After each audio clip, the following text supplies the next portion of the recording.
Hey, what's up, Plus Ultra fam? It's me, Plus Ultraman, and today we're for a brand new What If based on one of my all-time favorite Cartoon Network action shows, Generator Rex.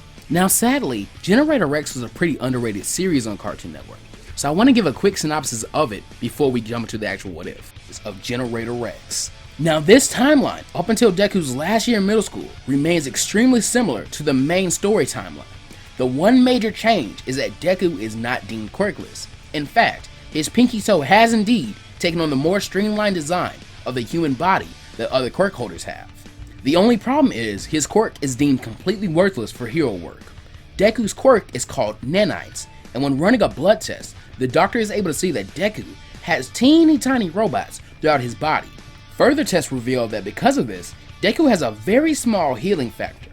Let's say to the level that if he were to break his arm, it would take him a week or two to heal it completely, whereas others would need 2 or more months to do so. Deku is also a small bit more durable than the average human being. So Deku isn't quirkless in this timeline, he just doesn't have a quirk flashy enough to be a great hero. He desperately wants to be one, but everyone tells him he'd be better off as a cop. As for his relationship with other people around him, his mother doesn't carry around much guilt. She supports her son's dreams in a superficial way, the same way someone would support their child's dream to be a pro athlete or a celebrity. She supports him by encouraging him to give it his all and to apply himself, but by no means is she betting on him becoming a hero, any more than she's betting on herself becoming one. As for Kachan and his gang, well, Deku does have a quirk in this timeline, so he has a bit more confidence than in canon because it can't be looked down on as quirkless. So they lay off him about as much as they do the other students they go to school with that have lame quirks. So Deku could not even end up with the spiteful nickname of Deku, but for the sake of simplicity, I'll still refer to him as such. Now, the day that the series picks up, Deku actually raises his hand a bit nervously instead of being called on by the teacher when he asks who all wants to go to UA. And because of this, Bakugo doesn't get outright mad, at least not to the same extent that he does in canon. But after class, he does pull Deku aside, and in an uncharacteristically kind moment, at least for Bakugo, expresses his doubts in Deku's ability to make it into UA. This is only significant because Bakugo is genuinely expressing concern for Deku's well-being, just in a very mean way. He explains that heroes like All Might were cool and all, but cops did the majority of the work in this hero society. He might as well jump off the roof of the school before becoming a hero, because either way, he'd be throwing his life away. With that said, the blonde gives his classmate back his notebook and leaves. Afterward, Deku goes the exact same way home than he did in canon, but he's still feeling pretty dejected after that conversation, but much less so than in canon. And he's still attacked by the sludge villain, as nothing that happened with the sludge villain in All Might has changed in this timeline. The sludge villain still attempts to steal Deku's body, but here we get a slightly different process than what we did in canon. Now from what we know, Deku has never been in a life-threatening situation before this instance, and because of this, Deku's nanites are now activating and fighting back against the villain as he attacks. Though, this is only happening on a super small scale, so it's not really visible outside of that. So only the sludge villain and Deku to a small amount are able to notice the amount of resistance and change in Deku. But before anyone can question what's happening, All Might, using the wind from a smash, is able to knock the sludge villain away and capture him, though Midoriya still passes out afterwards. When waking up, the situation is the exact same, and Deku still decides to hitch a ride with All Might against his will. Later on a rooftop, he tells All Might that he does have a quirk, but it's just so mundane that he and most people doubt he could fight crime with it. Mild healing and increased durability were not going to carry Deku as a hero. But in the middle of their talk, All Might still runs out of time and has to revert to his true form, where he reveals his secret to Deku, and, like in canon, advises Deku that being a hero is a dangerous job, where his life will be on the line constantly. But instead of saying he doesn't think he can be a hero, he strongly advises him to seek out a life in law enforcement. He can sense the heroic heart of this kid and sees no reason for that to go to waste, but something safer would be much better for him. And with that said, Deku is still pretty heartbroken. His idol just crushed his dream, gently yet still crushed them. In spite of this, Deku still thanks All Might for his time, and the two decide to part ways, with Deku going the same way home that he did in canon. But neither were aware that All Might had dropped the sludge villain until too late.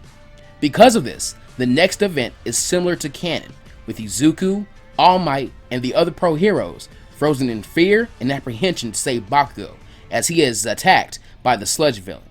But finally, in defiance of all he had been told today and his entire life, Deku acts without thinking and rushes in to save his former friend. He employs his plan to blind his enemy as he did in canon and begins to try and tear the sludge away from Bakugo to free him. while everyone's words run through his mind, but so does one other thought. I have to be stronger to save him. And in an instant, the nanites in his body form massive gauntlets that allow him to pull Bakugo completely away from the sludge villain, and miraculously do not injure him more than a bruise or so. Denied again, and by the same boy, the sludge villain rushes at Deku angrily, scaring him, though as he tried to cover himself with his now massive mechanical hands, he remembers that he has them. He also remembers how All Might had blown the sludge villain away, and claps both his hands together right before the villain had mauled him, blowing the sludge villain away and breaking his first ever build in the process. Being the first to shake off their surprise, the police and heroes begin to detain the villain, while civilians begin to cheer Deku, praising him for his amazing quirk and his bravery. That is, until Deku began to scream out in pain. You see, in the canon of Generator Rex, Rex has a full Evo form that came out when he first got his nanites. This is because at this point, Rex did not have full control over his nanites, and I'm going to say that at the moment, Deku has lost control of his as well. As a result, he is unable to keep control of himself or his nanites, and they begin to build machines against his will. It's almost like something out of Akira, until finally, he creates a giant mechanical form around the size of Mount Lady that begins to rampage through the city. Everyone seeing this began to panic, but finally, the symbol of peace and number one hero gets over his fear and hesitation, which turned into shock and a small amount of guilt for what he had said to Deku earlier, and then back into shock when he transformed into the Iron Freaking Giant. He returns to his hero form and rockets at Deku, hitting his mechanical chest and forcing the giant mech to stagger back as he jumps up to Deku's mechanical face and tries to calm him down by reasoning with him.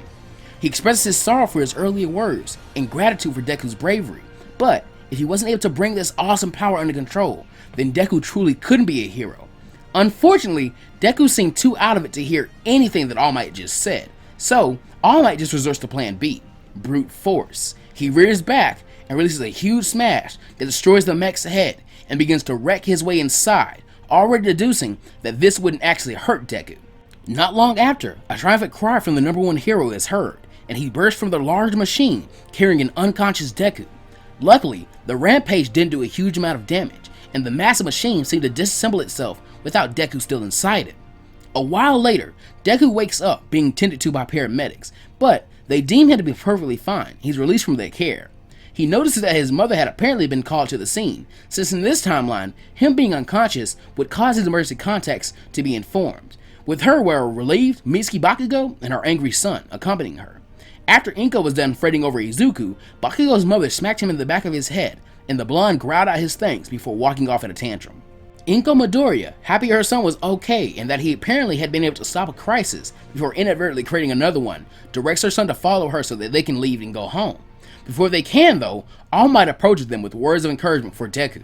He tells him that all great heroes have one commonality in their origin stories, acting first and thinking later. He apologized for what he said earlier and is genuinely surprised when Deku swears to him that he wouldn't reveal his secret. He had completely forgotten about him finding out about that. The kid just seemed so trustworthy and genuine, it wasn't a concern. He leans down to Deku's level and looks him in the eyes before telling him that he can definitely be a hero. He could have even without an awesome quirk like this. And now, all he had to do was work hard and gain control of this power. And with that, he could definitely be the number one hero. Deku spent the rest of the day crying tears of joy at being told this. Even as All Might slipped him a business card that had his personal phone number on it. He mentioned that he wanted to keep an eye on bright new heroes, and to call him if he ever needed him. A few days later, around 6 in the morning, Deku is awoken by rough knocking on his front door. He walks downstairs tiredly and opens the door to see Bakugo and Workout Clouds holding a scowl on his face. Bakugo growls at Deku that he better get his nerdy ass in gear. Deku is confused by this, and Bakugo announces that for the next 10 months, he'd be training Deku to control that crazy quirk of his and get him into UA. With that said, he lights his hand up in small explosions and tells Deku to get dressed for their training or die, and the green-haired kid ran off to do just that. During a brutal morning run, while Deku was nearly passing out, he tries to ask Bakugo why he'd help him, but Bakugo, for one, corrects helping to training.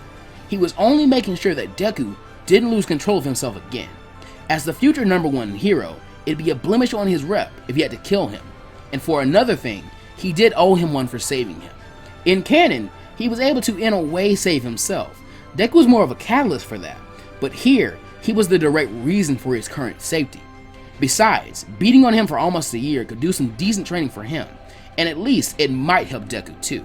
And that is how the two become training partners. Mornings would start with brutally long runs that only ended when someone threw up, followed by calisthenic exercises until neither could feel their body parts any longer.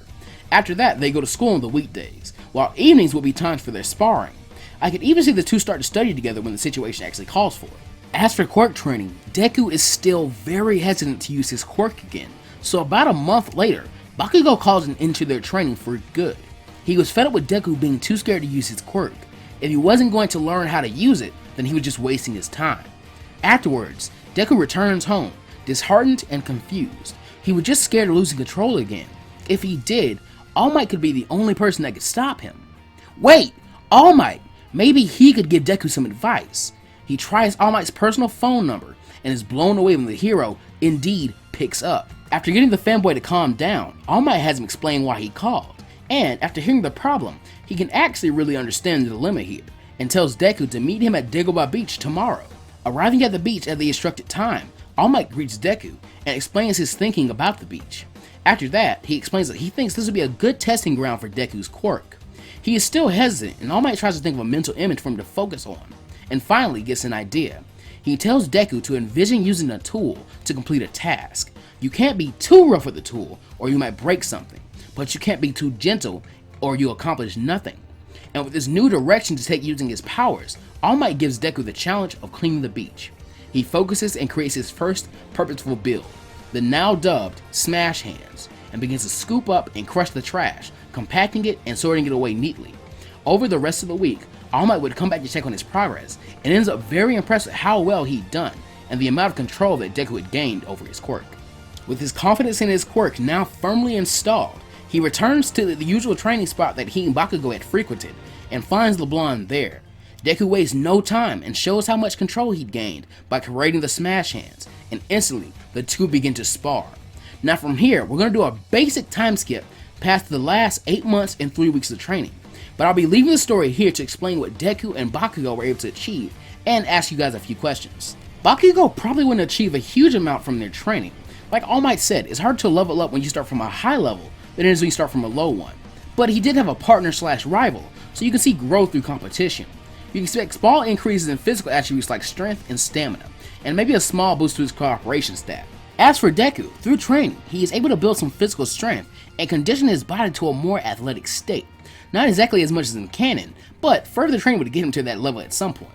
Aside from this, Deku soon discovers that he can do more with his builds than just the Smack Hands. Thinking of blueprints for what is known in the canon of Generator Rex as the Punk Busters, these come about when Deku tries to jump away from one of Bakugo's big attacks one day. That said, the Smash Hands and Punk Busters are the only builds I was sure about giving Deku this early in the timeline. But I've got a question for you guys. Should Deku have access to all the initial builds that Rex does in the canon of Generator Rex? Or should there be more of a learning curve for Deku? Poll up top, so be sure to vote and share the video so your opinion is heard. Also, because Rex and Deku are pretty different guys, I think they'd have alternate names for their builds. So if you can think of some that Deku might use for his builds, definitely comment them down below. But for now, be sure to like, comment, subscribe for more, and as always, go beyond plus ultra. See you guys next time.